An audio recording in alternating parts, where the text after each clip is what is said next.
Baksa airport নহয়, মানাহত airport বনোৱাৰ কথা। তাৰমানে এয়াৰপৰ্ট কি ধৰণৰ এয়াৰপৰ্ট বনাব সেইটো পিছত আমি গম পাম। মুঠতে সেইটো যিহেতু সেইটো নেশ্যনেল ইণ্টাৰনেশ্যনেল লেভেলত এটা টুৰিষ্ট প্লেচ মানাহটো, ইয়াত হ'বই।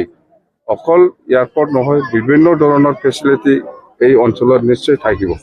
বিধানসভা নিৰ্বাচন এনেকুৱা, গোটেই অসমত যিটো আজি ৰাজনৈতিক পৰিৱেশ খুব NDAৰ কাৰণে পজিশ্যনটো ভাল।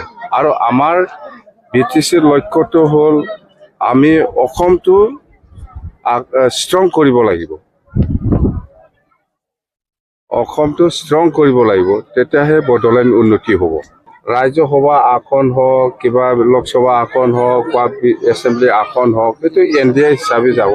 যিকেইখন আমি NDA হিচাপে পাৰ্টিচিপেট কৰিব, এই গোটেইকেইটা জিকি যাব।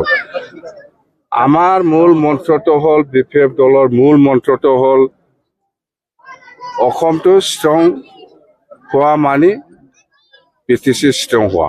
অসম ষ্ট্ৰং হোৱা মানে BTC ষ্ট্ৰং হোৱা। বুজি পায়? কি মিত্ৰতা?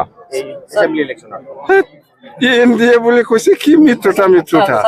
NDA তাৰমানে আমি কৈ আছো অসমটো ষ্ট্ৰং হ'ব লাগে। অসম ষ্ট্ৰং হোৱা মানে বড়োলেণ্ড ষ্ট্ৰং, বাছ।